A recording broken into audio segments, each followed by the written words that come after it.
Channel आप ASF institute. देखो हमने अपना जीओसी का तो 8 लेक्चर कंप्लीट कर चुके हैं और उसमें मैं आपको क्या कहते हैं, आपको लास्ट वाले लेक्चर में बताया था कि आपको क्या कहते हैं स्टेबिलिटी ऑफ रेजोनेटिंग स्ट्रक्चर्स कैसा होता है वो आप उसमें देख लेना, ठीक है। और फिर उसके बाद मैंने बताया, फिर उसके बाद 8 वाले लेक्चर में बोला था कि मैं बताऊंगा हाउ टू ड्रॉ क्या कहते हैं आपका रेजोनेटिंग स्ट्रक्चर, कितने रेजोनेटिंग स्ट्रक्चर्स किसी में पाए जाते हैं।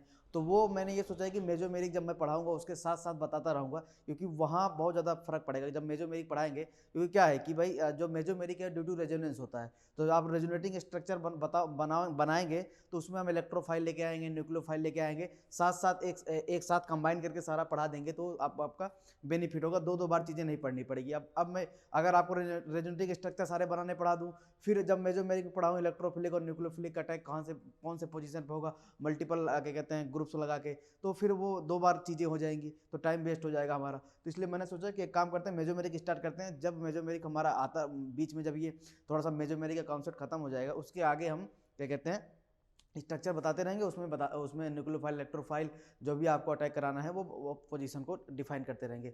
देखो आज इसमें बताएंगे भाई व्हाट इज द मेजोमेरिक। देखो पहले मैंने आपको क्या कहते हैं फिफ्थ वाले लेक्चर में बता दिया हूँ कि कॉन्सेप्ट में कि मेजोमेरिक क्या है, ड्यू टू आपका रेजोनेंस होता है। फिर ये बात आती है कि मेजोमेरिक ज़्यादा क्या कहते हैं स्टेबलाइज करता है किसी चीज़ को, या रेजोनेंस ज़्यादा स्टेबलाइज करता है किसी चीज़ को। देखो मेजोमेरिक क्या है, देखो मेजोमेरिक क्या है आपका ड्यू टू रेजोनेंस होता है। मेजोमेरिक जनरली देखो, जैसे कि मान लो आपके पास ये ऐसे CH2 डबल बॉन्ड CH, और यहाँ आपके पास CH2 प्लस आ गया, ठीक है।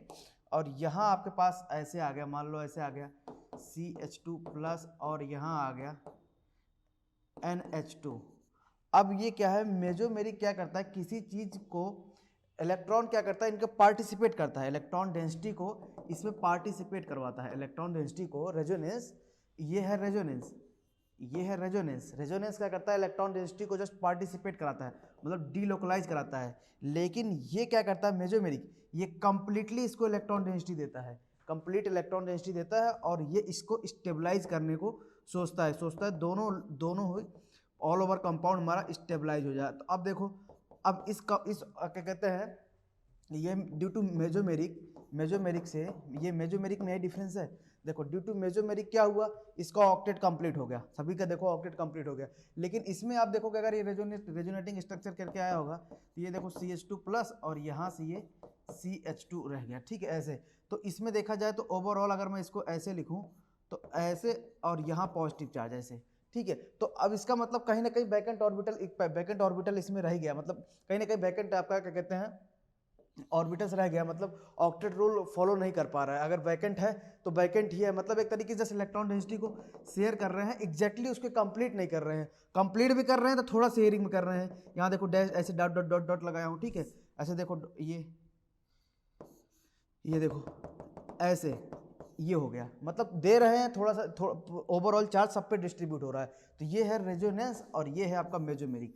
तो ठीक है, तो ये डिफरेंस होता है रेजोनेंस और मेजोमेरिक में। हमेशा ध्यान देना, मेजोमेरिक जो होता है ऑलवेज रेजोनेंस से ज़्यादा अच्छा होता है, ठीक है। ज़्यादा कहीं आपको प्रेफरेंस अगर देना हो कि भाई एक रेजोनेंस हो रहा हो और आपका मेजोमेरिक हो रहा हो, तो मेजोमेरिक क्या करता है, किसी चीज़ के इलेक्ट्रॉन डेंसिटी को कंप्लीटली देता है। अगर उसमें वैकेंट ऑर्बिटल है तो फुल उसको कंप्लीटली फुलफिल करने की कोशिश करता है, ठीक है। तो ये होता है। अब देखो फिर उसके बाद देखो एक हाइपर कंजुगेशन आता है, उसके बाद आता है इंडक्टिव। तो ये ध्यान देना, अगर कभी ऑर्डर लगाना हो आपका कि स्टेबिलिटी का ऑर्डर में, तो सबसे पहले आप चूज करना मेजोमेरिक, देन आप चूज करना रेजोनेंस, देन आप चूज करना हाइपर कंजुगेशन, देन आप चूज करना आपका इंडक्टिव। सबसे लास्ट में इंडक्टिव, सबसे पहले आपका क्या कहते हैं मेजोमेरिक। तो अब देखो मेजोमेरिक में उसमें कौन सा होना चाहिए, ऑक्सीजन। अभी आगे बताएंगे भाई मेजोमेरिक में कौन कौन सा होना चाहिए। बस ये छोटा सा स्मॉल इंट्रोडक्शन था कि आपको रेजोनेंस और मेजोमेरिक में डिफरेंस क्या है, ठीक है। तो अब ये इलेक्ट्रॉन डेंसिटी का शेयरिंग कराता है, ये कंप्लीटली इलेक्ट्रॉन डेंसिटी को देता है। देखो जैसे कि इसमें देखो क्या है, देखो जैसे कि मान लो मैं ऐसे बना हूँ, ऐसे बना दूँ, इसमें CH3 डबल बॉन्ड CH2, और यहाँ निगेटिव हो, और यहाँ आपके पास CH3 हो, और यहाँ डबल बॉन्ड O हो, और यहाँ CH2 हो।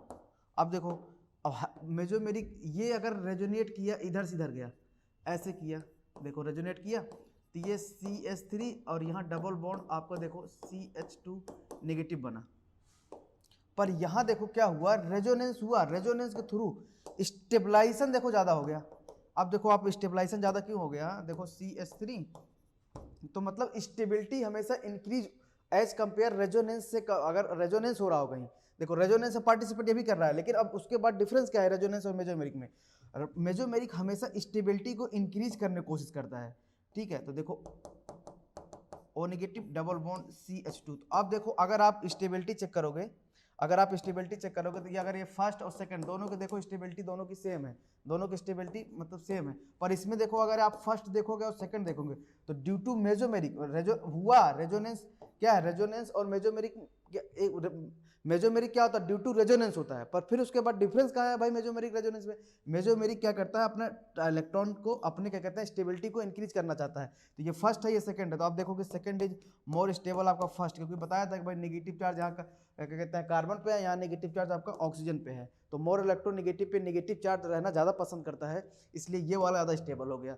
तो बस ये ध्यान देना थोड़ी थोड़ी बातें कि भाई रेजोनेंस और मेजोमेरिक में डिफरेंस कहाँ आपको आता है, ठीक। तो रेजोनेंस क्या करता है बस इलेक्ट्रॉन डेंसिटी को शेयर कराता है, मेजोमेरिक क्या करता है स्टेबिलिटी को इंक्रीज कराने की कोशिश करता है, ठीक है। तो ये डिफरेंस है आपका रेजोनेंस और मेजोमेरिक में। देखो एक चीज़ यहाँ देखो, जैसे कि मैंने आपको बोला था कि जब मैं आपको पढ़ाऊंगा, ये देखो मान लो अगर ये कार्बोकैटायन हो गया, इधर हो गया ये ऐसे हो गया CH3 और यहाँ हो गया CH3, और यहाँ आपके पास प्लस CH3 और CH3 आ गया, ठीक है। और आपके पास मान लो यहाँ आ गया प्लस CH3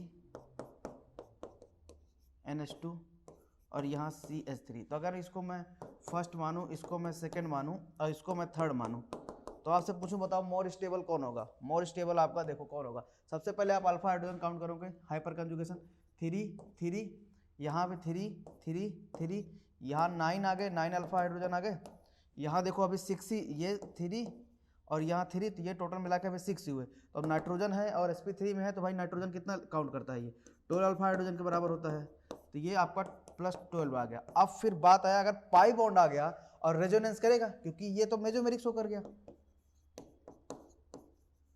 मेजोमेरिक हो गया, ठीक है, मेजोमेरिक हो गया, और ये क्या हुआ, ये तो रेजोनेंस है, तो एक रेजोनेंस को कितना काउंट करूं, तो ध्यान देना कहीं भी पाई बॉन्ड आए उसके अल्फा पोजीशन पर अगर कार्बोकैटायन हो, ध्यान देना कार्बोकैटायन बोल रहा हूँ, कार्बो एनायन नहीं बोल रहा हूँ, कार्बोकैटायन बोल रहा हूँ, ठीक है, वो इक्वल टू आप 6 अल्फा हाइड्रोजन के बराबर काउंट करना, कितना 6 अल्फा हाइड्रोजन के बराबर आप काउंट करना उनको। तो अब देखो ये 3 और ये 6 अल्फा हाइड्रोजन, तो अब देखो कितना हो गया यहाँ से, ये हो गया टोटल आपका 6 प्लस 6 12, तो इसमें हो गया आपके पास 12 अल्फा हाइड्रोजन, और इसमें कितने हो गए 9, इसमें हो गए आपके क्या कहते हैं 18 अल्फा हाइड्रोजन। तो ज़्यादा स्टेबल कौन हुआ आपका, स्टेबिलिटी ऑर्डर में देखें तो ज़्यादा स्टेबल आपका कौन हुआ, थर्ड, देन आपका क्या कहते हैं फर्स्ट, देन आपका सेकंड, तो ये ध्यान दे रहना, ठीक है। क्यों, अब वैसे भी देखो अगर बाई रीजन आप देखोगे, बाई रीजन देखो तो ये एक्स के ऑक्टेट को कंप्लीट कराने की कोशिश कर रहा है, ठीक है, मतलब कंप्लीट इलेक्ट्रॉन डेंसिटी को अपने देता है मेजोमेरिक में, इसमें क्या रहा है इन्फ्लुएंस कर रहा है, इन्फ्लुएंस कर रहा है, ठीक है। अब इसमें क्या कर रहा है देखो, दे रहा है इलेक्ट्रॉन डेंसिटी को जा रहा है, पर एक बैकेंड फिर छूट जा रहा है, तो वो क्या है कि सारे पैरामीटर को मैंने अल्फा हाइड्रोजन पे ला के रख दिया कि रेजोनेंस आ जाए, कहीं कहीं मेजोमेरिक आ जाए, कहीं आपका हाइपर कंजुगेशन आ जाए, सभी को मैंने हाइपर कंजुगेशन के पैरामीटर पर ला के रख दिया, आपको कभी कंफ्यूजन नहीं होगी, जस्ट अल्फा हाइड्रोजन काउंट करो, स्टेबिलिटी आप निकाल के रखो, ठीक है। तो ये आप नोट कर सकते हो ये, ठीक। तो अब ये देखो खत्म हुआ ये वाली चीज़ें, अगर आप इसका स्क्रीनशॉट वगैरह लेना चाहते हो ले लो, अदरवाइज़ क्या है कि ये PDF क्या कहते हैं वीडियो के डिस्क्रिप्शन में रहती है, आप वहाँ से डाउनलोड कर लो, बेहतर ये होगा कि आप इसको लिखते रहो, ज़्यादा बेनिफिट होगा चीज़ों का। लेके देखो अब फिर आता है कि भाई मेजोमेरिक पहचानने का तरीका क्या है। देखो सबसे पहले मैं किसी मेजोमेरिक को पहचानने के लिए मैं आपको यहाँ क्या कहते हैं पहले एटम लेके चलता हूँ। भाई मेजोमेरिक अगर मुझे पहचानना हो, मेजोमेरिक पहचानने के लिए देखो, मेजोमेरिक अगर कहीं हो रहा है, देखो इस मेजोमेरिक अगर मान लो मेरे पास नाइट्रोजन है लोन पेयर हो, ऑक्सीजन हो लोन पेयर हो इधर, और फ्लोरीन हो ये हो, ठीक है, और यहाँ मान लो मेरे पास फॉस्फोरस हो, यहाँ मेरे पास सल्फर हो, यहाँ मेरे पास क्लोरीन हो, तो ध्यान देना ये क्या है सेकेंड पीरियड के एलिमेंट है, और ये क्या है थर्ड पीरियड के एलिमेंट है, सेकेंड पीरियड के एलिमेंट है और थर्ड पीरियड के एलिमेंट है, ठीक है। तो ये क्या करते हैं, इसमें थर्ड पीरियड वाले में क्या होता है, वैकेंट ऑर्बिटल होता है, वैकेंट ऑर्बिटल होता है, ठीक है, वैकेंट ऑर्बिटल होता है। तो अब देखो कि एक कॉन्सेप्ट आता है कि भाई क्या होता है प्लस एम और क्या होता है माइनस एम। देखो प्लस मतलब क्या, प्लस मतलब अगर कोई ग्रुप क्या कहते हैं, कोई ग्रुप अपने इलेक्ट्रॉन डेंसिटी को डोनेट कर दे तो वो प्लस एम होता है, मतलब donation of electron density, donation of electron density, ठीक है। या ऐसे इसमें माइनस एम में, या ऐसे माइनस एम में क्या हो गया भाई, ये रिसीव कर इलेक्ट्रॉन डेंसिटी को, तो ऐसे बोलो कि जब आपको रिसीव कर रहा हो मतलब अपने आप का पुलिंग इलेक्ट्रॉन डेंसिटी,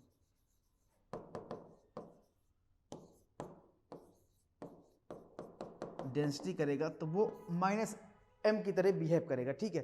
तो अब पुल कहाँ से करेगा, देखो अगर आपको माइनस एम आया, माइनस एम, तो अब देखो कि अगर कोई चीज़ इलेक्ट्रॉन पुलिंग कहीं से इलेक्ट्रॉन खींच रहा है तो अब वो डिपेंड करेगा कि भाई इसके अगर कहीं कहीं इसके सामने क्या होना चाहिए, इलेक्ट्रॉन रिच अगर सिस्टम होना चाहिए, इलेक्ट्रॉन रिच सिस्टम होगा, इलेक्ट्रॉन रिच सिस्टम होगा तो उससे इलेक्ट्रॉन को पुल करेगा, और ठीक है, तो उसकी स्टेबिलिटी को क्या कहते हैं, अगर कार्बन एनायन है और माइनस एम लग रहा है तो वो उसके इलेक्ट्रॉन को खींचेगा अपने तरफ, तो अगर कार्बो एनायन है और माइनस एम लग रहा है तो उसकी स्टेबिलिटी को वो इंक्रीज करेगा, ठीक है। और मान लो डोनेशन ऑफ इलेक्ट्रॉन है और कार्बोकैटायन है तो इलेक्ट्रॉन डिफिशिएंट है, तो प्लस एम क्या करेगा, उसके इलेक्ट्रॉन उसके अपने इलेक्ट्रॉन डेंसिटी को कंप्लीटली देगा और वो उसकी स्टेबिलिटी को इंक्रीज कराएगा। मतलब माइनस एम कार्बो एनायन में जो अगर माइनस एम वाला ग्रुप लगा होगा तो उसकी स्टेबिलिटी को इंक्रीज करेगा, और कार्बोकैटायन में अगर क्या कहते हैं प्लस एम वाला ग्रुप लगा होगा तो वो उसकी स्टेबिलिटी को इंक्रीज करेगा।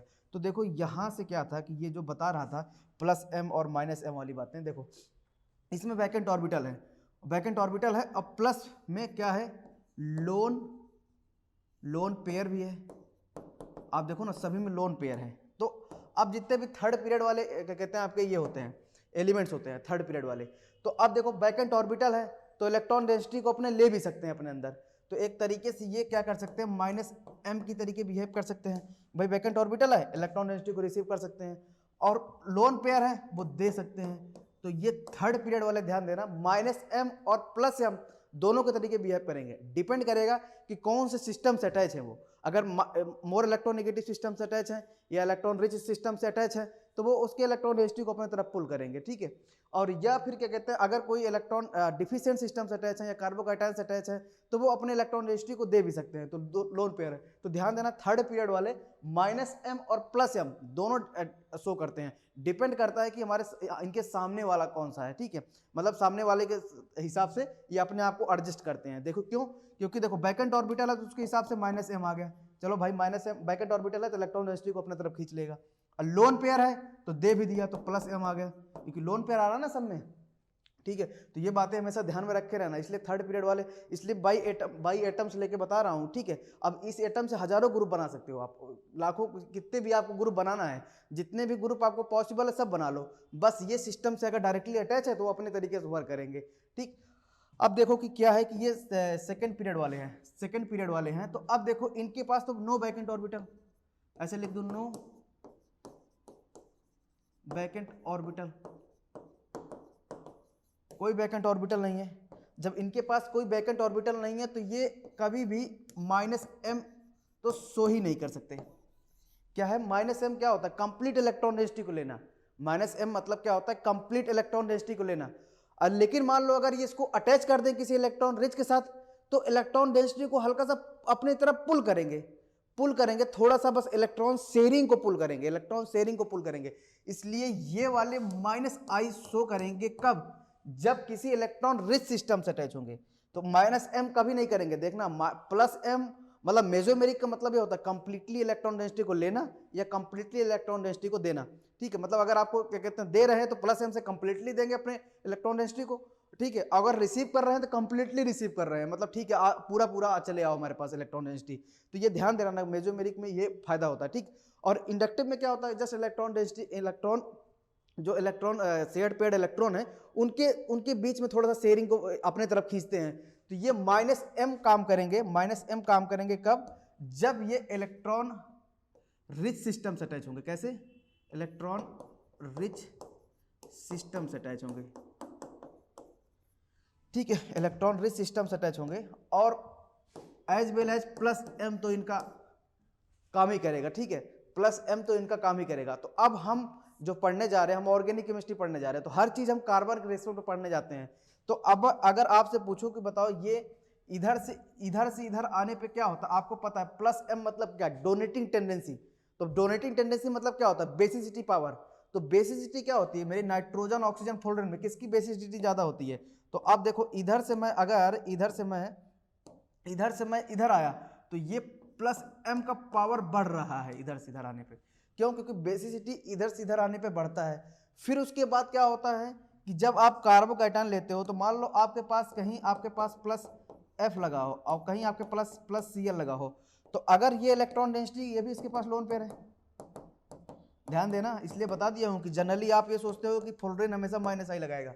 नहीं भाई, वो डिपेंड करेगा कि सिस्टम के साथ अटैच है। अभी बताऊंगा भाई फ्लोरीन का भी थोड़ी सी हल्की सी थोड़ी लिटिल बिट केमिस्ट्री डिफरेंट होती है। मतलब बेसिक फंडा तो यही है, बस आपको फ्लोरीन के बारे में एक अलग क्लासिफिकेशन करके दिखा दूंगा कि भाई फ्लोरीन को देखते ही आपको कभी डिफरेंस कभी मतलब कंफ्यूजन ना हो। तो देखो अब इलेक्ट्रॉन डेंसिटी को ये भी देगा कि भाई इलेक्ट्रॉन डेंसिटी है, लोन पेयर है, तो इलेक्ट्रॉन डेंसिटी को दिया। तो अगर ये दिया तो ये वाला दिया तो ये देखो 2p बॉन्डिंग करता है। आपने सुना होगा बैक बॉन्डिंग, बैक बॉन्डिंग आपने सुना होगा, कोई बॉन्ड बन जाए फिर दोबारा कोई किसी कारणवश अगर बॉन्ड बने, इलेक्ट्रॉन रिच से इलेक्ट्रॉन डिफिशिएंट पे बॉन्ड बने, बॉन्ड मतलब इलेक्ट्रॉन रिच इलेक्ट्रॉन डिफिशिएंट को दे वैकेंट ऑर्बिटल में अपने इलेक्ट्रॉन डेंसिटी को दो, तो उन्हीं को बोलते हैं बैक बॉन्डिंग। तो ये एक तरीके से क्या है? बैक बॉन्डिंग है। तो 2p है और यहाँ क्या हो रहा है?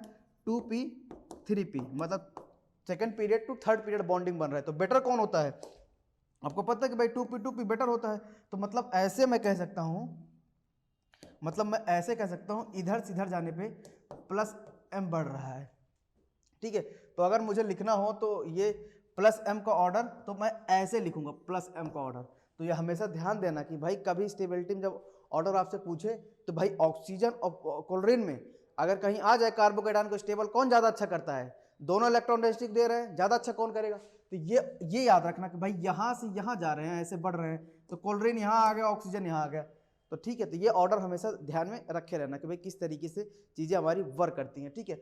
तो इतना ध्यान देना कि सेकेंड पीरियड वाले ऑलवेज थर्ड पीरियड से ज्यादा प्लस एम शो करते हैं। वो रीजन वही है कि भाई प्लस एम मतलब क्या? भाई इलेक्ट्रॉन कहीं इलेक्ट्रॉन डिफिशिएंट होगा उसको इलेक्ट्रॉन देंगे। तो बॉन्डिंग क्या होगा? कार्बोकैटायन, हम ऑर्गेनिक केमिस्ट्री पढ़ रहे हैं तो कार्बोकैटायन के रिस्पेक्ट में 2p बॉन्डिंग होगी अगर सेकंड पीरियड वाला है, और थर्ड पीरियड वाला होगा तो 3p बॉन्डिंग और 2p बॉन्डिंग होगी। तो ऑब्वियस सी बात है 2p बॉन्डिंग ज्यादा अच्छी होगी क्योंकि सेकंड पीरियड का कार्बोकैटायन से क्या कहते हैं इलेक्ट्रॉन डेंसिटी को दे रहा है, और अगर थर्ड पीरियड वाला होगा तो वो कार्बोकैटायन को क्या कहते हैं थर्ड पीरियड से अपना इलेक्ट्रॉन डेंसिटी को दे रहा होगा। तो इसलिए क्या हो रहा कि सेकंड पीरियड का मेजोमेरिक थर्ड पीरियड से हमेशा ज़्यादा होगा। तो ये जस्ट बाई एटम थे, बाई एटम कैसे आपको डिफ्रेंशिएट करने था।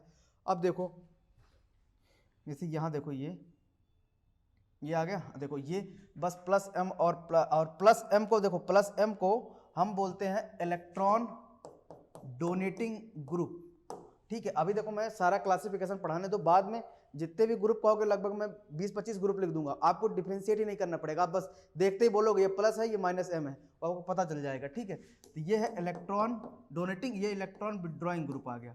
कौन सा? इलेक्ट्रॉन विड्रॉइंग ग्रुप आ गया। तो ये प्लस एम को बोलते हैं electron donating group, electron withdrawing group मतलब कोई खींच रहा है इलेक्ट्रॉन, वही पुलिंग इलेक्ट्रॉन डेंसिटी, ठीक है। कंप्लीटली पुलिंग ऐसे नहीं, मतलब पुलिंग वो मत सोच लेना इंडक्टिव वाले, मतलब कंप्लीट अपने तरफ खींच रहा है, ठीक है। अपनी अपनी वर्डिंग है, कैसे भी लिख सकते हो, ठीक है। तो ये ध्यान दे रहना, ठीक। तो अब 2p वाले क्या शो करते हैं?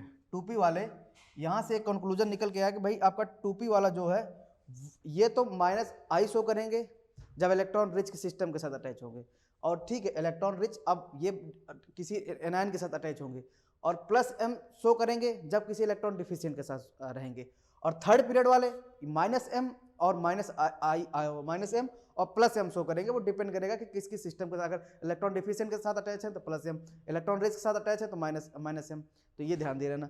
अब देखो जैसे कि ये आता है यहाँ, देखो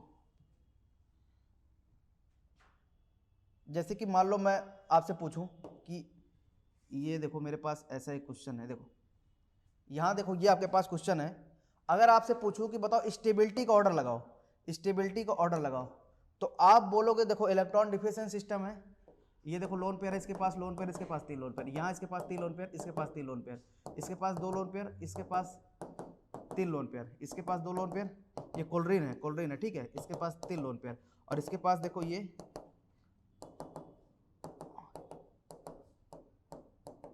अब देखो ये जितने भी स्टेबिलिटी चल रही हैं सब आपका हेटेरो एटम की स्टेबिलिटी चल रही है, ठीक है, हेटेरो एटम की स्टेबिलिटी चल रही है, हेटेरो एटम क्या कहते हैं, हेटेरो एटम की स्टेबिलिटी का आपके कार्बोकेटायन की चल रही है। अब जितने हाइपर कंजुगेशन तो बहुत छोटे छोटे होते हैं हाइपर कंजुगेशन वाले, रियल में तो ये कार्बोकेटायन की स्टेबिलिटी आपको देखना होता है। अब देखो बॉन्डिंग से वही एक्सप्लेन करना है, देखो ये भी आपका प्लस एम भाई सेकंड पीरियड का है और डायरेक्ट अटैच है, डायरेक्ट अटैच होना चाहिए, ध्यान देना जितनी भी चीजें मैंने बताई हैं सब डायरेक्ट अटैच होना चाहिए, डायरेक्ट अटैच होना चाहिए, नहीं तो कहीं आप आगे पीछे अटैच करा के उनको देख लो क्या कहते हैं, ये सब सब सब ध्यान देना डायरेक्ट अटैच होना चाहिए, डायरेक्ट अटैच होना चाहिए, ठीक है, तभी ये सब ग्रुप वर्क करते हैं, ठीक। तो देखो यहां से ये आ गया, देखो अब यहां देखो ये भी प्लस एम और ये भी देखो प्लस एम और ये भी देखो प्लस एम, ये भी देखो प्लस एम, ये भी प्लस एम और ये भी प्लस एम, ये भी प्लस एम, ये भी प्लस एम, ये भी प्लस एम, ठीक है, ये भी प्लस एम। तो अब देखो कि अब प्लस एम तो सभी हैं, तो अब डिफ्रेंशिएट कैसे करेंगे, देखो इसमें क्या है, ये कार्बन है, तो अगर मैं इसको लिखूं यहाँ से, अगर मैं इसको यहाँ से लिखूं थोड़ा सा, तो देखो यहाँ से ये ऐसे लिख सकता हूँ, एक आपका 3p 2p बॉन्डिंग है और फिर उसके बाद 2p 2p बॉन्डिंग है, ठीक है, क्योंकि जब मतलब कंप्लीटली इलेक्ट्रॉन डेंसिटी को दे रहा होगा तो भाई बॉन्डिंग अगर बनाएगा कि भाई एक बनाएगा, अगर मान लो 3p 2p बनाया 2p 2p बनाया, दे रहा है इलेक्ट्रॉन डेंसिटी को, ठीक है। और इसमें क्या होगा, इसमें क्या होगा, देखो इसमें क्या होगा आपका, ये 2p 2p आया बॉन्डिंग और यहाँ 2p 2p आया, भाई सेकंड पीरियड के एलिमेंट है और यहाँ कार्बन है, ठीक है, और यहाँ देखो क्या आया 3p 2p, देखो आगे वाले कोल्ड्रीन क्या है थर्ड पीरियड का है और ये 2p बॉन्डिंग हो रहा है, यहाँ क्या हो रहा है 2p 2p बॉन्डिंग हो रहा है, ठीक है, यहाँ देखो क्या है 3p 2p और फिर उसके बाद 2p 3p और यहाँ देखो क्या है, यहाँ देखो क्या है 3p 2p, ठीक है, और यहाँ देखो 2p और 3p। तो अब देखो बेटर बैक मतलब मेसोमेरिक क्या है, एक तरीके से टाइप ऑफ बैक बॉन्डिंग है, मतलब बॉन्ड बना है फिर उसको स्टेबलाइज करा रहे हो तो कंप्लीटली इलेक्ट्रॉन डेंसिटी को देगा, तो बेटर कौन होगा, आप देखो इधर 2p और 2p दोनों जगह 2p 2p है, मतलब दोनों जगह 2p 2p जा रहा है, तो इसलिए आपका यहाँ देखो लिख रहा हूँ सेकंड वाला आपका सबसे ज्यादा स्टेबल हुआ। फिर उसके बाद देखो, अब इसके बाद देखो कि यहाँ देखो 2p 2p कॉमन है, यहाँ भी देखो 2p 2p कॉमन है, ठीक है, 2p 2p कॉमन है, इसमें सब में 2p 3p है तो उनको बाद में हटाओ। अब फिर यहाँ देखो 3p 2p कॉमन है, 3p 2p कॉमन है, तो अब आपके पास यहाँ से आ गया, यहाँ से आ गया 3p 2p कॉमन है, तो अब देखो यहाँ 3p 2p कॉमन है, ये कोल्ड्रीन वाला है, 3p 2p कॉमन है तो ये कॉमन है तो कोल्ड्रीन वाला है, पर यहाँ देखो 2p 2p है वो किसका है फ्लोरीन का है और 2p 2p है ये ऑक्सीजन का है। तो आपको पता है कि मेसोमेरिक किसका ज़्यादा अच्छा होता है, अभी जस्ट मैंने पीछे बताया, देखो पीछे बताया ऑक्सीजन का फ्लोरीन से, मतलब ऑक्सीजन का प्लस एम फ्लोरीन से ज़्यादा अच्छा होता है, मतलब वो अच्छे इलेक्ट्रॉन डेंसिटी डोनेट करता है। तो अब देखो कि यहाँ से देखो अच्छा कौन हुआ भाई, ऑक्सीजन वाला हुआ या फ्लोरीन वाला हुआ, तो ऑक्सीजन वाला आपका ज़्यादा अच्छा हुआ। देन आपका देखो थर्ड हुआ, थर्ड हो गया। अब देखो फिर, अब देखो ये तो देखो तीन, अब थर्ड हुआ, फिर उसके बाद ऑटोमेटिक आपका कौन सा उठ के आया आपका फर्स्ट। अब इसमें देखो ये क्या है 3p 2p और यहाँ देखो 3p 2p 2p 3p 2p 3p, देखो सब कॉमन आ रहा है। अब इसमें जो 3p 2p है ये ब्रोमीन का है, इसमें जो 2p 3p है ये भी आपका ब्रोमीन का है। अब यहाँ जो आपका 2p 3p 2p है ये आपका कोल्ड्रीन का है और ये आपका ब्रोमीन का है, ब्रोमीन का है, ठीक है। अब आपको पता है कि जब आप ऊपर नीचे से ऊपर जाते हो तो प्लस एम बढ़ता है, तो भाई कोल्ड्रीन और ब्रोमीन में किसके क्या कहते हैं आपका अच्छा होगा, कौन ज़्यादा अच्छा होगा, ठीक है, कौन ज़्यादा अच्छा क्या कहते हैं इलेक्ट्रॉन डेंसिटी को डोनेट करेगा, तो ऑब्वियस सी बात है आपका ये वाला कोल्ड्रीन वाला ज़्यादा देता है, क्योंकि यहाँ आता है कोल्ड्रीन और नीचे आएगा ब्रोमीन। तो इसके बाद कौन सा आया फोर्थ और उसके बाद कौन सा आया फिफ्थ, तो ये ऑर्डर आ गया, ठीक है। तो ये मेजोमेरिक के बेस पे हम इनको इन सब चीज़ों को एक्सप्लेन करते हैं। ठीक, ध्यान दे रहे हैं ना कि मेजोमेरिक के बेस पे इन सब चीज़ों को हम एक्सप्लेन करते हैं। ठीक है, तो ये बहुत छोटे छोटे कॉन्सेप्ट होते हैं जिनको आपको बस एक बार क्या कहते हैं बाई क्या कहते हैं रूल अगर आप सीख जाओगे तो कभी आपको ये दिक्कत नहीं करेगा। ये जो जितने भी डॉट लगे हैं ना, ये इलेक्ट्रॉन देख लेना 3 ही है, ये बस ऐसे पेन को बार बार क्लिक करते समय डॉट लग गए हैं। ठीक है, तो अगर आप PDF में देखोगे तो ये सारी बातें थी। अब देखो आगे देखो क्या होता है। अगर मैं आपसे पूछूं कि आप बताओ ये कौन सा है, ये देखो, ये अगर मैं आपसे पूछूं कि बताओ कि इनमें तीनों में मोर स्टेबल कौन होगा, तो अब एनायन है तो ये क्या शो कराएगा -I, क्योंकि सेकंड पीरियड का है, ये आपका थर्ड पीरियड का है और ये आपका थर्ड पीरियड का है, ये आपका सेकंड पीरियड का है, ये आपका सेकंड पीरियड का है, ये आपका थर्ड पीरियड का है, और ये आपका क्या है सेकंड पीरियड का है, ये आपका थर्ड पीरियड का है, ये आपका थर्ड पीरियड का है। ठीक है, थर्ड पीरियड का। ठीक, तो अब देखो कि अब वही बताया था, अगर कहीं सेकंड पीरियड दिख गया और इलेक्ट्रॉन रिच दिख गया तो भैया वो -I तरीके काम करेगा। प्लस M तो उसका डोमिनेट नहीं करता। ठीक है, उसका -I डोमिनेट करने लग जाता है, क्योंकि प्लस M तो किस पे देगा भाई, उसको तो डिक्रीज कर देगा। तो उसका क्या होता है माइनस वो अगर इलेक्ट्रॉन रिच के साथ अटैच होगा तो उसका -I हमेशा वर्क करता है। ध्यान देना, उसका -I हमेशा वर्क करता है, ये बात हमेशा ध्यान में रखे रहना। ठीक है, तो अब देखो -I वर्क करेगा, यहाँ देखो क्या हो रहा -M और यहाँ क्या आ रहा -M, और ये -I और आप देखो -M, और यहाँ देखो -I और देखो -M, और यहाँ देखो ये ऊपर नीचे वाले दोनों सेम हो गए। एक काम करते हैं, इसको हल्का सा ये कर देते हैं, कोल्ड्रिन कर देते हैं। ठीक है, तो ये आपका -M, ये आपका ये थर्ड पीरियड का है, ये भी -M आ गया। तो अब आपको बताया था कि भाई अगर कहीं आपको पता है कि मेजोमेरिक मोर इफेक्टिव होता है आपका इंडक्टिव से, अगर इलेक्ट्रॉन पुलिंग की बात आ गई, मतलब इलेक्ट्रॉन खींचने की बात आ गई, क्योंकि मेजोमेरिक क्या होता है कंप्लीटली इलेक्ट्रॉन डेंसिटी को रिसीव करता है अपने पास, और -I थोड़ा थोड़ा खींचता है। अब आप मान लो कि आपके पास कर्ज है, आपका कोई दोस्त बोले लाओ मैं मुझे क्या कहते हैं जितने तुम्हारे पास कर्ज है लाओ मैं तुमको कंप्लीटली शेयर करता हूं, और कोई तुम्हारा दोस्त है वो बोलेगा थोड़ा सा लाओ, थोड़ा सा तुमको बस दूर से बताए बोल दे बस फोन करके हाँ भाई ठीक है मैं तुम्हारे साथ हूं, बल्कि तुम्हारा मदद ना करे, तो वो इंडक्टिव वैसा है, बस तुमको दूर से बोलता रहता है कि ठीक है मैं तुमको थोड़ा मदद दे रहा हूँ थोड़ा मदद दे रहा हूँ। पर -M क्या है, वो कंप्लीटली तुम्हारे साथ शेयर करता है कि चीजें ठीक है आओ, जितने भी कर्ज है नेगेटिव चार्ज क्या है, कर्ज ही तो है। ठीक है, तो वो अपने तरफ शेयर करवाता है कि चलो ठीक है, तो उसमें आपको क्या होता है रिलैक्सेशन मिलता है, मतलब स्टेबिलिटी इंक्रीज होती है।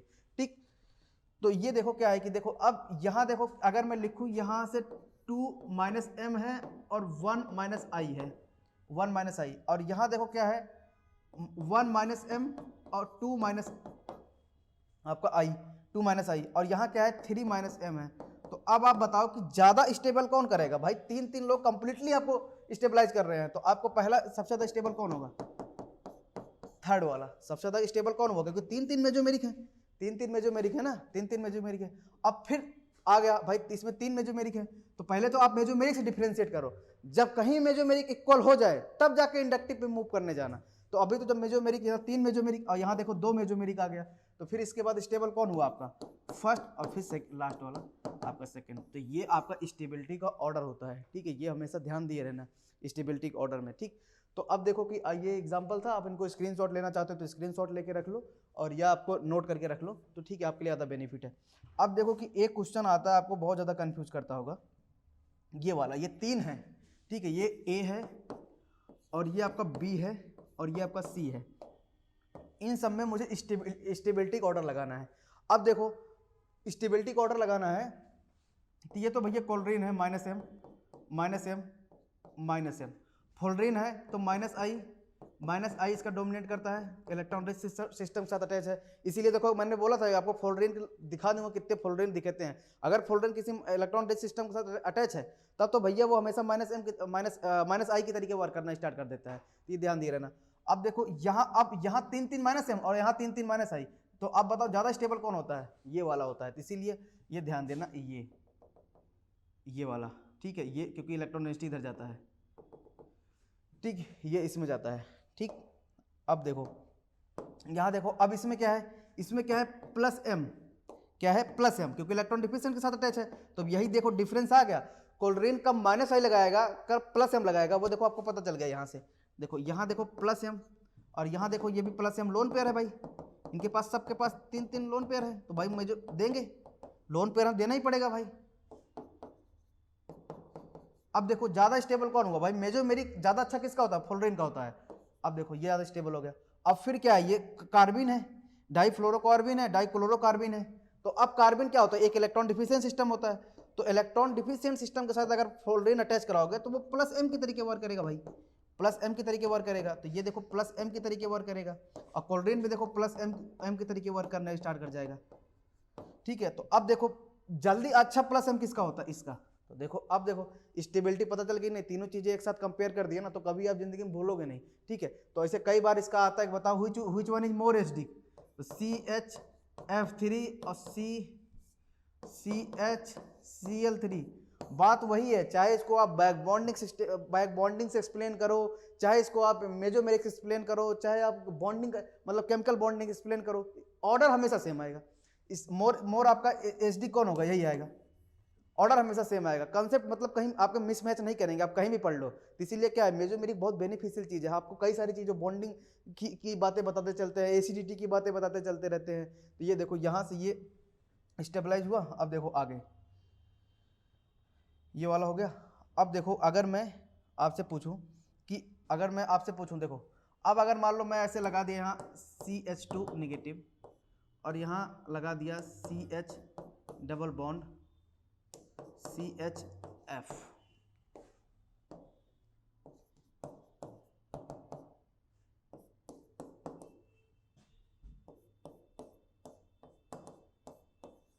देखो अब आपसे पूछूं कि बताओ which one is more stable, आपसे पूछूं which one is more stable. अब देखो कि आपका देखो सब कुछ कॉमन है, ये आपके सेकंड पीरियड के एलिमेंट है, ये आपके थर्ड पीरियड के एलिमेंट है, तो अब थर्ड पीरियड के एलिमेंट है। तो अगर आपसे पूछूं कि बताओ which one is more stable, तो हमेशा स्टेबिलिटी जब कभी भी पूछे ना, स्टेबिलिटी बताओ, तो स्टेबिलिटी के मतलब ये मत घुमा के चेक कर लेना कि भाई यहाँ से यहाँ इसको रेजोनेट करके यहाँ ले जाए, वो बात की बात है। अगर मैं मान लो अभी यहाँ बना दूँ, यहाँ CH2 डबल बॉन्ड CH और ये H और ये निगेटिव, ठीक है। तो अगर अब आपसे बोल दूं कि बताओ कि भाई क्या कहते हैं, कौन सबसे ज़्यादा स्टेबल है, एनायन में सबसे ज़्यादा स्टेबिलिटी मतलब इन तीनों में सबसे ज़्यादा आपका मोर स्टेबल कौन है। तो अब देखो फ्लोरीन तो अब डायरेक्ट किसी इलेक्ट्रॉन रिच सिस्टम से अटैच तो है नहीं, तो वो क्या कहते हैं, अब भले देखो यहाँ वैकेंट ऑर्बिटल है, लेकिन क्या है कि इसमें क्या है, देखो पाई बॉन्ड है, इसका ऑक्टेट कंप्लीट है। आप देखो इस वाले कार्बन का ऑक्टेट कंप्लीट है, 1 2 3 4 5 6 7 8 ऑक्टेट कंप्लीट है, तो ऑक्टेट कंप्लीट है। अब जब फ्लोरीन, ध्यान देना, ये देखो फ्लोरीन की देखो फ्लोरीन का खास बात, जब कहीं फ्लोरीन मान लो कहीं अटैच हो दो जगह, एक आपका ऐसे लिख दूं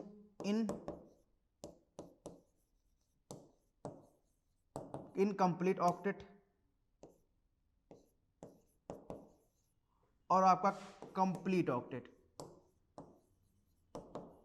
ठीक है। इसलिए देखो पहले क्या था, जो पीछे पढ़ाया वो एक बेसिक था। अब बेसिक आप अगर सीख जाओगे तो फिर आप जितनी भी हार्ड चीजें आएंगी उनको डिफरेंशिएट कर दोगे।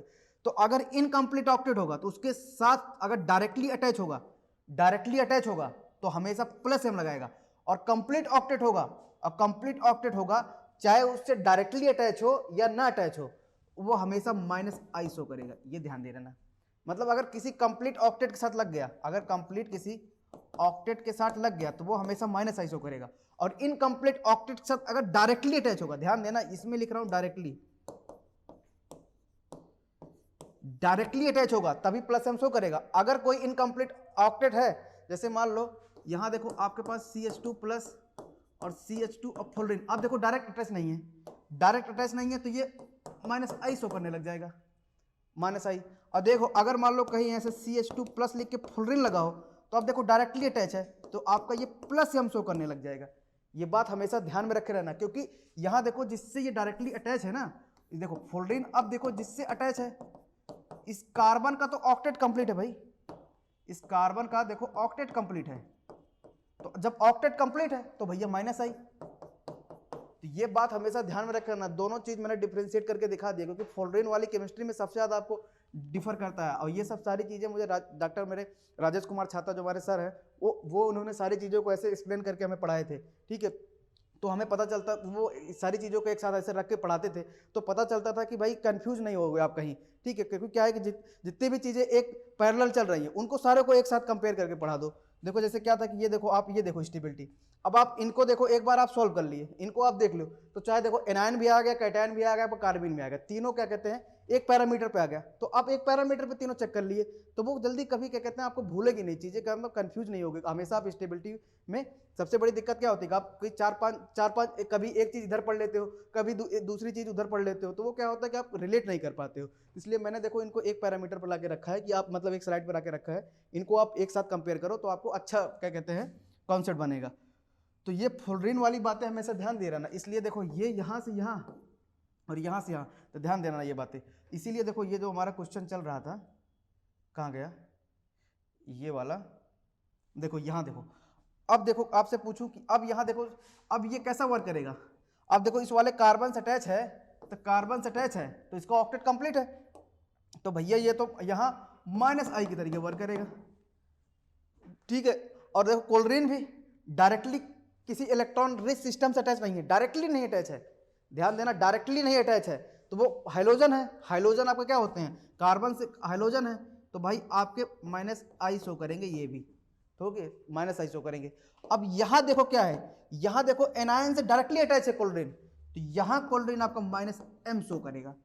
अब देखो स्टेप समझ में आ रहा है ना किस तरीके से चीजें डिफ्रेंशिएट हो रही हैं। अब बताओ कोई एनायन है, अब -M ज्यादा स्टेबल होता है -I से, ऑब्वियस सी बात है -M ज्यादा स्टेबल होता है, तो बिना पूछे पहले आपको थर्ड लगाओ, फिर आ गया इंडक्टिव। अब मैंने बताया इंडक्टिव हमेशा DNP रूल पे चलता है, DNP डिस्टेंस नंबर पावर, वो पढ़ाया हूँ आपको थर्ड वाले लेक्चर में। तो देखो 1, यहाँ से देखो 1 और 2 और थर्ड पोजीशन पे आपका फ्लोरीन लगा है, यहाँ 1 2 थर्ड पोजीशन पे आपका कोल्ड्रीन लगा है, तो डिस्टेंस भी सेम है और थर्ड पोजीशन नंबर भी एक है, एक आपका -I लग रहा है, एक दोनों जगह, यहाँ भी एक -I लग रहा है, यहाँ भी एक -I लग रहा है। अब आ गया पावर, तो पावर किसकी ज्यादा होती है, पावर जो होती है फ्लोरीन की। तो स्टेबिलिटी में कौन ज्यादा हुआ आपका फर्स्ट, फिर देन हुआ आपका सेकंड, तो ये आपका क्या कहते हैं ऑर्डर रहा, ठीक है। तो अभी तो ये तो बहुत ही स्मॉल क्या कहते हैं आपको ये समझ लो मेजोमेरिक, तो अभी समझ लो आपने जस्ट मेजोमेरिक का 20% पढ़ा है, जस्ट मैंने मेजोमेरिक को आपको इंट्रोडक्शन दिया है मेजोमेरिक के बारे में कि व्हाट इज द मेजोमेरिक, ठीक है, क्योंकि मेरा टॉपिक आज कहता है कि व्हाट इज द मेजोमेरिक। आप मेजोमेरिक को समझो, ठीक है। अभी तो मैंने कोई ग्रुप नहीं लगाया, जस्ट आपको एटम से दिखाया हूँ, क्योंकि जितने भी देखो अगर मान लो कोई भी ग्रुप अगर ऐसे बने हुए हैं, ऐसे है भाई, मान लो कोई ग्रुप आपका सबसे ज़्यादा डिफरेंस आपको ये दिक्कत करता है, कई बार आप देखो कंफ्यूज होते होगे कि ये +M दिखाएगा या -M दिखाएगा। आप कुछ मत देखो, अभी आपको बताऊंगा, देखो डायरेक्टली किसी सिस्टम से अटैच ये होते हैं, तो मेन फैक्टर मेरा आगे वाला ही काम करता है। भाई कोई आपके घर पड़ोसी है, आपके बगल रह रहा है, तो अगर आपको कोई दिक्कत होगी सबसे पहले वही उसी के पास आप पहुंचोगे, ठीक है।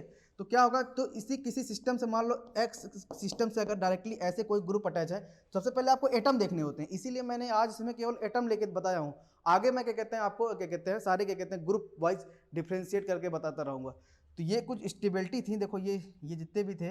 अब देखो कि यहाँ अगर मुझे बताना हो, देखो स्टेबिलिटी ऑर्डर अगर मुझे और आगे ले चलना हो, देखो अगर मैं जैसे कि आपको रेजोनेंस बता ही दिया, ठीक है, रेजोनेंस आपको मैंने बता ही दिया कि भाई रेजोनेंस क्या होता है। जैसे मान लो कि ये देखो, अब देखो जैसे कि मान लो ये आपके पास यहाँ नाइट्रोजन लगा हो और यहाँ देखो एनायन हो,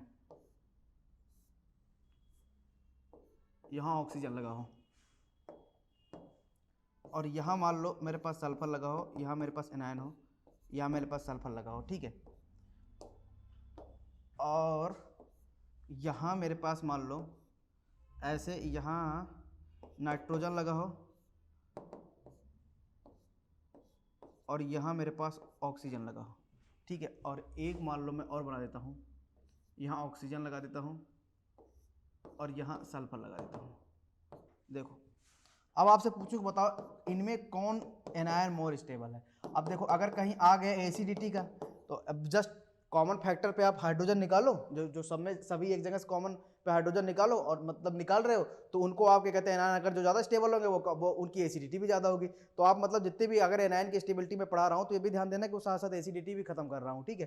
तो अब देखो, अब एनायन से देखो डायरेक्टली अटैच तो नहीं है, और डायरेक्टली अटैच नहीं है नाइट्रोजन और क्या कहते हैं ऑक्सीजन। तो मैंने बोला था कि अगर डायरेक्टली अटैच होते हैं तो तभी क्या कहते हैं आपका क्या कहते हैं कहीं इलेक्ट्रॉन रिच पे, इलेक्ट्रॉन रिच, अगर इलेक्ट्रॉन डिफिशिएंट से डायरेक्टली अटैच होते हैं नाइट्रोजन व सेकंड पीरियड वाले तो वही +m शो करते हैं, लेकिन डायरेक्टली अटैच तो है ही नहीं। जब डायरेक्टली अटैच नहीं है तो वो ध्यान देना -i शो करेंगे, -i शो करेंगे। ये तो इंडक्टिव में आपको पढ़ाया हूँ, ठीक है, -i शो करेंगे, और ये भी -i शो करेंगे, ठीक है। जितने भी चीज़ें वहाँ मैंने पढ़ाई हैं आपको यहाँ वाले में, ये सब ध्यान देना, ये सब डायरेक्टली अटैच सिस्टम है, ये सब डायरेक्टली अटैच सिस्टम पे बताया था, ठीक है। और अगर मान लो सेकंड पीरियड का हेट्रोएटम है और डायरेक्टली अटैच नहीं है तो वो आपका -i के तरीके वर्क करता है। तो देखो ये -i, अब देखो यहाँ क्या हो रहा है, ये थर्ड पीरियड का है तो ये -m, और ये क्या शो कराएगा आपका -i, ठीक है, -i, ठीक है। और ये क्या शो कराएगा, देखो -m, और ये क्या शो कराएगा आपका -m, और यहाँ देखो ये क्या शो कराएगा -i, और ये भी क्या शो कराएगा -i। अब देखो कि यहाँ क्या है, डिफ्रेंशिएट करो तो यहाँ आपके पास 1 मेजोमेरिक 1 -i स्टेबलाइज कर रहा है, चलो ठीक है, -i। यहाँ देखो 2 -i 0 मेजोमेरिक, और यहाँ देखो क्या है, यहाँ देखो क्या है, -i तो लग रहा है पर सेकंड पोजीशन पर लग रहा है। यहाँ देखो क्या है, यहाँ देखो फर्स्ट पोजीशन पर -i लग रहे हैं, और यहाँ देखो क्या हो रहा है, 2 -i लग रहा है, 2 -i लग रहा है, लेकिन वो सेकंड पोजीशन से लग रहे हैं, सेकंड पोजीशन से। यहाँ जो 2 -i लग रहे हैं वो फर्स्ट पोजीशन से लग रहे हैं। तो भाई माइनस इंडक्टिव आ गया DNP, डिस्टेंस नंबर पावर। तो पहले डिस्टेंस, अब देखो डिस्टेंस पहले मेन आता है डिस्टेंस, अब ये जब दूर से इलेक्ट्रॉन खींच रहा है और ये पास से इलेक्ट्रॉन खींच रहा है तो ऑब्वियस सी बात है कि आपका देखो जो आपका थर्ड वाला होगा आपके फर्स्ट वाले से ज़्यादा स्टेबल होगा, क्योंकि दोनों इंडक्टिव है। और यहाँ देखो मेजोमेरिक है, तो यहाँ देखो बिना पूछे देखो आपको -2 मेजोमेरिक है, और यहाँ देखो 1 मेजोमेरिक है। तो ऑब्वियस सी बात है 2 मेजोमेरिक है, वहाँ 1 मेजोमेरिक है, तो ये वाला स्टेबल हुआ। तो आपका सबसे ज़्यादा स्टेबल कौन हुआ, आपका सेकंड, और फिर आपका कौन सा हुआ, वो ये आपका सेकंड, ये आपका फोर्थ है ना, ये फोर्थ है। तो सबसे ज़्यादा आपका स्टेबल हुआ सेकंड, देन आपका हुआ थर्ड, और सब फिर उसके बाद हुआ आपका फोर्थ, देन उसके बाद आपका हुआ फर्स्ट। तो ये आपका एनायन की स्टेबिलिटी का ऑर्डर है, ठीक है। तो और ये कुछ खास बातें थी, PDF आपको वीडियो के डिस्क्रिप्शन में मिल जाएगा, ठीक है। देखो हमारा जो IIT जैम IIT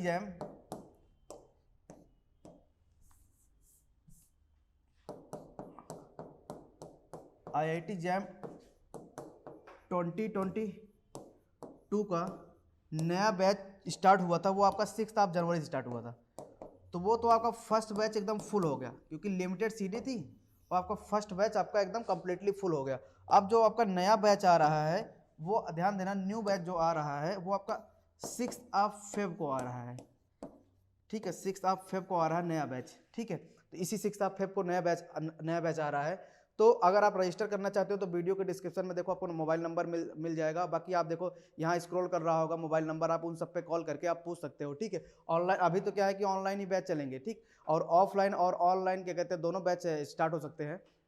ऑनलाइन तो चलेगा ही, क्योंकि अभी तक कोई गवर्नमेंट की क्या कहते हैं कंडीशंस नहीं आई हैं कि भाई आप ऑफलाइन बैच ओपन कर सकते हो। जैसे ही कंडीशन आएंगी तुरंत क्या कहते हैं ऑफलाइन बैच नेक्स्ट डे आपका विथ जो भी गवर्नमेंट के नॉर्म्स एंड कंडीशंस होंगे उसके साथ ओपन हो जाएगा, ठीक है। और जो भी आप देखो प्रिपरेशन करोगे, under the supervision of doctor Rajesh छात्रा सर, इनको लगभग 15+ ईयर्स का एक्सपीरियंस है, ठीक है। और मिस्टर कुलदीप